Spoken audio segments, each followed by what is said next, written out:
ನಮಸ್ತೆ friends, welcome back to my channel. ಎಲ್ಲರೂ ಹೇಗಿದ್ದೀರಾ? ಅಯ್ಯೋಪ್ಪೆಲ್ಲ ಸೂಪರ್ ಆಗಿದ್ದೀರಾ ಅಂತ ಅಂದ್ಕೊಂಡಿದ್ದೀನಿ.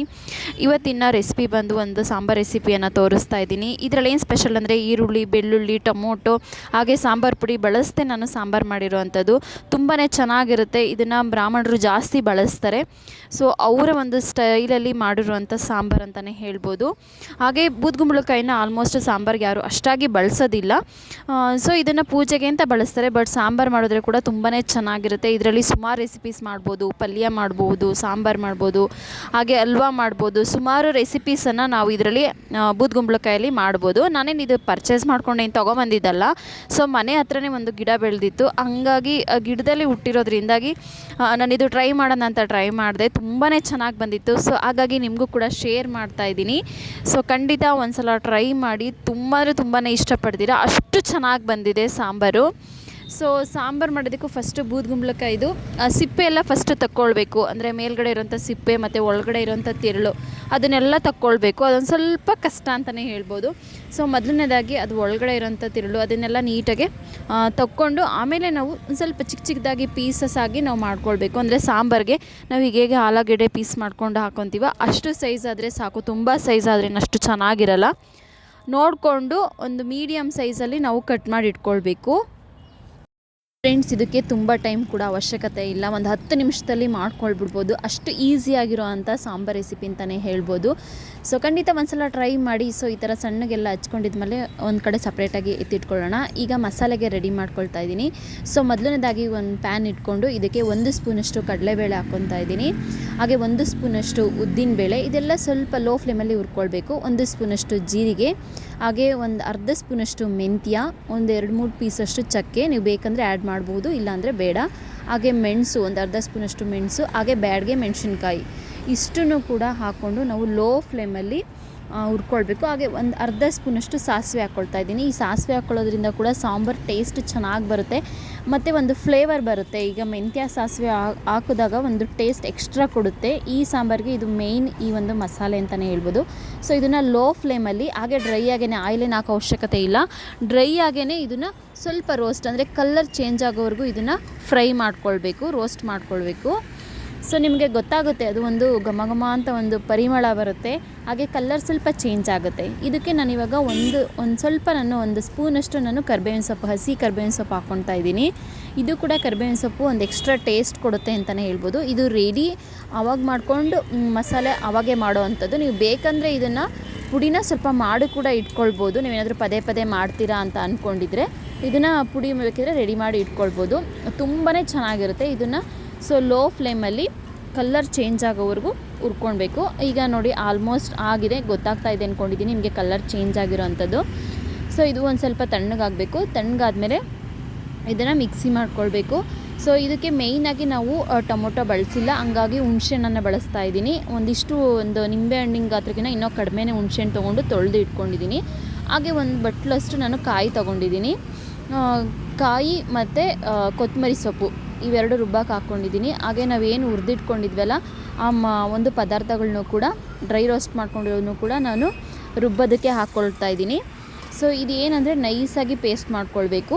ಹಾಗೆ ಇದಕ್ಕೆ ಒಂದು ಉಪ್ಪು ಹಾಕ್ಕೊಳ್ತಾ ಇದ್ದೀನಿ. ದಪ್ಪುಪ್ಪು ಯೂಸ್ ಮಾಡ್ತಾ ಇದ್ದೀನಿ. ದಪ್ಪುಪ್ಪು ಯೂಸ್ ಮಾಡೋದ್ರಿಂದ ಇದೊಂದು ಟಿಪ್ ಅಂತಲೇ ತಿಳ್ಕೊಳ್ಳಿ. ಮಿಕ್ಸಿ ಜಾರು ಸಖತ್ತು ಮಂಡ ಆಗಿರುತ್ತಲ್ಲ ಬ್ಲೇಡ್ಗಳು, ಆ ಟೈಮಲ್ಲಿ ಈ ಥರ ದಪ್ಪುಪ್ಪು ಹಾಕಿ ರುಬ್ಬೋದ್ರಿಂದ ಮಿಕ್ಸಿ ಜಾರು ಒಂದು ಬ್ಲೇಡ್ಗಳು ಶಾರ್ಪ್ ಆಗುತ್ತೆ. ಇದೊಂದು ಟಿಪ್ ಅಂತಲೇ ತಿಳ್ಕೊಳ್ಳಿ. ಇದನ್ನು ಸ್ವಲ್ಪ ನೀರು ಹಾಕಿ ಕ್ಲೀನಾಗೆ ಗ್ರೈಂಡ್ ಮಾಡ್ಕೊಂಡು ಬರಬೇಕು, ನೈಸ್ ಪೇಸ್ಟ್ ಮಾಡ್ಕೊಳ್ಬೇಕು. ಹಾಗೆ ನೆಕ್ಸ್ಟು ಒಂದು ಬಾಣಲಿ ಇಟ್ಟು ಅದಕ್ಕೆ ನಾವು ಹೆಚ್ಚಿಟ್ಕೊಂಡಿರೋಂಥ ಬೂದ್ಗುಂಬಳಕಾಯಿ ಪೀಸು, ಹಾಗೆ 1 ಸ್ಪೂನಷ್ಟು ಆಯಿಲ್ ಹಾಕ್ಕೊಂಡು ಅದು ಸ್ವಲ್ಪ ಒಂದು 5 ನಿಮಿಷ ಸ್ವಲ್ಪ ಹುರ್ಕೊಳ್ಬೇಕು. ಎಣ್ಣೆನಲ್ಲೇ ಬಾಡಿಸ್ಕೊಳ್ಬೇಕು. ಇದೇನೆಂದರೆ ಅದರಲ್ಲಿ ಒಂದು ಸ್ವಲ್ಪ ಸ್ಮೆಲ್ ಇರುತ್ತಲ್ಲ, ಅದು ಹಸಿ ಸ್ಮೆಲ್ ಥರ ಅದು ಕಡಿಮೆ ಆಗುತ್ತೆ ಆ್ಯಂಡ್ ಕ್ರಿಸ್ಪಿಯಾಗಿ ಚೆನ್ನಾಗಾಗುತ್ತೆ. ಹಾಗಾಗಿ ಒಂದು 5 ನಿಮಿಷ ಫ್ರೈ ಮಾಡ್ಕೊಳ್ಳಿ. ಸೊ ಒಂದು 5 ನಿಮಿಷ ಫ್ರೈ ಮಾಡ್ಕೊಂಡಿದ್ದಾದಮೇಲೆ ಇದಕ್ಕೆ ಒಂದು ಅರ್ಧ ಲೀಟರಷ್ಟು ನೀರು, ಅದು ಬೇಯಲಿಕ್ಕೆ ಎಷ್ಟು ಬೇಕಾಗುತ್ತೋ ಅಷ್ಟು ನೀರು, ಜಾಸ್ತಿ ನೀರೇನು ಬೇಡ. ಅದು ನಮಗೆ ಏಕೆಂದರೆ ಇದು ಸಾರು ತೆಳ್ಳಗಾದರೆ ಅಷ್ಟು ಚೆನ್ನಾಗಿರಲ್ಲ. ಸ್ವಲ್ಪ ಗಟ್ಟಿಯಾಗಿ ತಿಕ್ನೆಸ್ ಆಗಿದ್ರೇ ತಿನ್ನೋದಕ್ಕೆ ಚೆನ್ನಾಗಿರುತ್ತೆ. ನೀವು ಮುದ್ದೆಗೆ, ಅನ್ನಕ್ಕೆ ಎಲ್ಲದಕ್ಕೂ ಸೂಪರಾಗಿರುತ್ತೆ. ನೀವು ಇನ್ನೂ ಸ್ವಲ್ಪ ಗಟ್ಟಿಗೆ ಮಾಡ್ಕೊತೀರ ಅಂದರೆ ಚಪಾತಿ, ರೊಟ್ಟಿ ಈ ಥರದ್ದು ಕೂಡ ಟ್ರೈ ಮಾಡ್ಬೋದು. ತುಂಬಾ ಚೆನ್ನಾಗಿರುತ್ತೆ. ಸೊ ಇದಕ್ಕೆ ನಾನು ನೀರು ಹಾಕ್ಕೊಂಡು ಇದನ್ನು ಒಂದು 5 ನಿಮಿಷ ಚೆನ್ನಾಗಿ, ಒಂದು 5-10 ನಿಮಿಷ ಚೆನ್ನಾಗಿ ಬೇಯಿಸ್ಕೊಳ್ಬೇಕು. ಇದೇನು ಟೈಮ್ ಏನು ಹಿಡಿಯೋದಿಲ್ಲ, ಬೇಗ ಬೇಯುತ್ತೆ. ತುಂಬಾ ಬೇಗ ಬೇಯುತ್ತೆ, ಟೈಮೇನು ಜಾಸ್ತಿ ಹಿಡಿಯೋದಿಲ್ಲ. ಒಂದು 10 ನಿಮಿಷ ನೀವು ಜಾಸ್ತಿ ಉರಿ ಇಕ್ಕೋದ್ರಿಂದ ಇನ್ನೂ ಬೇಗ ಬೇಯುತ್ತೆ. ಸೊ ಬೆಂದಿದೆ ಅಂತಂದರೆ ಹಿಂಗೆ ಪ್ರೆಸ್ ಮಾಡಿ ನೋಡಿದ್ರೆ ನೀಟಾಗಿ ಅದು ಗೊತ್ತಾಗುತ್ತೆ ನಮಗೆ. ಈ ಥರ ನಮಗೆ ಪ್ರೆಸ್ ಮಾಡಿದ ತಕ್ಷಣ ಒಳಗಡೆ ಹೋದರೆ ಅದು ಬೆಂದಿದೆ ಅಂತ. ಸೊ ಇದು ಕರೆಕ್ಟಾಗಿ ಆಗಿದೆ. ಸೊ ಇಷ್ಟು ಆದಮೇಲೆ ನಾವು ಏನೀಗ ರುಬ್ಬಿಟ್ಕೊಂಡಿರ್ತೀವಲ್ವ ಮಸಾಲೆ, ಮಸಾಲೆನ ಒಂದು ಮಳ್ತಾ ಇರೋವಂಥ ಒಂದು ಕುಂಬಳಕಾಯಿ ಮಳ್ತಾ ಇದೆಯಲ್ಲ ಅದಕ್ಕೆ ಆ ಒಂದು ರುಬ್ಬಿರೋ ಪೇಸ್ಟನ್ನು ಹಾಕ್ಕೊಳ್ಬೇಕು. ಇದು ಇನ್ನೂ ಒಂದು ಕುದಿ ಬರೋವಷ್ಟು ನಾವು ಇದನ್ನು ಕುದಿಸ್ಕೊಳ್ಬೇಕು. ನೀರು ನೋಡ್ಕೊಂಡು ಆ್ಯಡ್ ಮಾಡ್ಕೊಳ್ಳಿ, ತುಂಬ ತೆಳ್ಳಗೆ ಮಾಡಬೇಡ್ರಿ, ಇದು ಗಟ್ಟಿ ಇದ್ದರೆ ತುಂಬಾ ಚೆನ್ನಾಗಿರುತ್ತೆ. ನೋಡ್ಕೊಂಡು ನೀರು ಆ್ಯಡ್ ಮಾಡ್ಕೊಳ್ಳಿ. ಇದು ಕರೆಕ್ಟ್ ಕನ್ಸಿಸ್ಟೆನ್ಸಿಯಲ್ಲಿ ನಾನು ನೀರನ್ನ ಆ್ಯಡ್ ಮಾಡ್ಕೊಂಡಿದ್ದೀನಿ. ಸೊ ಇದು ಒಂದು ಕುದಿ ಬೆಂದ ನಂತರ ನಾವೇನು ಹುಣಸೆಹಣ್ಣಿನ ರಸ ನಾವು ರೆಡಿ ಮಾಡಿ ಇಟ್ಕೊಂಡಿದ್ವೋ, ಒಂದು ಕಡೆ ಕಿವುಚಿ ಸಪ್ರೇಟಾಗಿ ಇಟ್ಕೊಂಡಿರ್ತೀವೋ, ಸೊ ಆ ಹುಣಸೆಹಣ್ಣಿನ ರಸನ ನಾನು ಇದಕ್ಕೆ ಹಾಕ್ತಾಯಿದ್ದೀನಿ. ಆಲ್ಮೋಸ್ಟ್ ನಾನು ಮಿಕ್ಸಿಗೆ ನಾನು ಹುಣಸೆಹಣ್ಣು ರುಬ್ಬಕ್ಕೆ ಅಷ್ಟು ಹಾಕೋದಿಲ್ಲ. ಹಾಗೆ ಇದಕ್ಕೆ ಒಂದು ಸ್ವಲ್ಪ ಬೆಲ್ಲ ಹಾಕ್ತಾಯಿದ್ದೀನಿ. ಬೆಲ್ಲ ಹಾಕಿದ್ರೆ ಒಂದು ಎಕ್ಸ್ಟ್ರಾ ಟೇಸ್ಟ್ ಕೊಡುತ್ತೆ. ಹಾಗೆ 1 ಸ್ಪೂನಷ್ಟು ನಾನು ಖಾರದ ಪುಡಿಯನ್ನು ಹಾಕ್ತಾಯಿದ್ದೀನಿ. ಹಾಗೆ ಲಾಸ್ಟಿಗೆ ಇದಕ್ಕೆ ಒಂದು ಒಗ್ಗರಣೆ, ಯಾವುದೇ ಒಂದು ಸಾರಿಗೆ ಆಗಲಿ ಲಾಸ್ಟಿಗೆ ಒಗ್ಗರಣೆ ಹಾಕಿದ್ಮೇಲೆ ಅದ್ರ ಟೇಸ್ಟೇ ಗಮನೇ ಬೇರೆ ಇರುತ್ತೆ. ಸೊ ಮಾಮೂಲಿ 1 ಸ್ಪೂನಷ್ಟು ಆಯಿಲ್ ಹಾಕ್ಕೊಂಡು ಅದಕ್ಕೆ ಕರಿಬೇವಿನ ಸೊಪ್ಪು, ಹಾಗೆ ಸಾಸಿವೆ, ಜೀರಿಗೆ, ಬೆಳ್ಳುಳ್ಳಿ ಇದ್ದರೆ ಬೆಳ್ಳುಳ್ಳಿ ಆ್ಯಡ್ ಮಾಡ್ಬೋದು, ಬಟ್ ನಾನು ಇದ್ರೆ ಬೆಳ್ಳುಳ್ಳಿ ಆ್ಯಡ್ ಮಾಡಿಲ್ಲ. ಹಾಗೆ ಸ್ವಲ್ಪ ಹಿಂಗೇನಂದರೆ ಡೈಜೆಷನ್ ಚೆನ್ನಾಗಾಗುತ್ತೆ, ಹಾಗೆ ಸಾಂಬಾರು ಕೂಡ ಟೇಸ್ಟಿಯಾಗಿ ಬರುತ್ತೆ. ಸೊ ಲಾಸ್ಟಿಗೆ ಒಂದು ಒಗ್ಗರಣೆ ಕೊಟ್ಟರೆ ನಮ್ಮ ಬೂದುಗುಂಬಳಕಾಯಿ ಸಾಂಬಾರು ರೆಡಿ ಆಗುತ್ತೆ. ಸೊ ಸೂಪರ್ ಟೇಸ್ಟಿಯಾಗಿ ಬಂದಿತ್ತು. ಸೊ ನೀವು ಕೂಡ ಒಂದ್ಸಲ ಟ್ರೈ ಮಾಡಿ. ಬಿಸಿ ಬಿಸಿ ಅನ್ನಕ್ಕೆ 1 ಸ್ಪೂನ್ ತುಪ್ಪ ಹಾಕ್ಕೊಂಡು ಉಪ್ಪಿನಕಾಯಿ ಹಪ್ಪಳ ಜೊತೆಗೆ ಇದ್ದರೆ ಇನ್ನೂ ತಿನ್ನೋಕ್ಕೆ ಸೂಪರಾಗಿರುತ್ತೆ. ಈ ಕಾಯಿ ಎಲ್ಲ ಬೂದುಗುಂಬಳಕಾಯಿ ಎಲ್ಲ ಉಪ್ಪು ಖಾರ ಎಲ್ಲ ಚೆನ್ನಾಗಿ ಹಿಡಿದು ಚೆನ್ನಾಗಿ ಬೆಂದಿತ್ತು, ತಿನ್ನೋ ಕೂಡ ಸಖತ್ತಾಗಿತ್ತು. ಸೊ ನೀವು ಕೂಡ ಟ್ರೈ ಮಾಡ್ತೀರಾ ಅಂದ್ಕೊಂಡಿದ್ದೀನಿ. ಈ ರೆಸಿಪಿ ನಿಮಗೆ ಇಷ್ಟ ಆದರೆ ಪ್ಲೀಸ್ ಒಂದು ಲೈಕ್ ಕೊಡಿ. ಹಾಗೆ ಹೊಸಬ್ರು ಏನಾದರೂ ನೋಡ್ತಾ ಇದ್ದರೆ ಸಬ್ಸ್ಕ್ರೈಬ್ ಮಾಡಿಕೊಂಡು ಬೆಲ್ ಐಕನ್ನ ಕ್ಲಿಕ್ ಮಾಡಿಕೊಂಡು ವೀಡಿಯೋನ ನೋಡಿ. ಹಾಗೆ ನಿಮ್ಮ ಫ್ಯಾಮಿಲಿ ಫ್ರೆಂಡ್ಸ್ ಜೊತೆ ಈ ವಿಡಿಯೋನ ಶೇರ್ ಮಾಡೋದನ್ನ ಮರಿಬೇಡಿ. ಸೊ ಯಾವಾಗಲೂ ಹೇರ್ ಕೇರ್ ರಿಲೇಟೆಡ್ ವೀಡಿಯೋಸ್ ಮಾಡಿದ್ರೆ ನಿಮಗೆ ಬೋರ್ ಆಗುತ್ತೆ ಅಂತ ಆವಾಗವಾಗ ಕುಕ್ಕಿಂಗ್ ರಿಲೇಟೆಡ್ ವೀಡಿಯೋಸು, ಹಾಗೆ ಡೈಲಿ ವ್ಲಾಗು, ಸ್ಕಿನ್ ಕೇರ್ ವ್ಲಾಗ್ನ ಅಪ್ಲೋಡ್ ಮಾಡ್ತೀನಿ.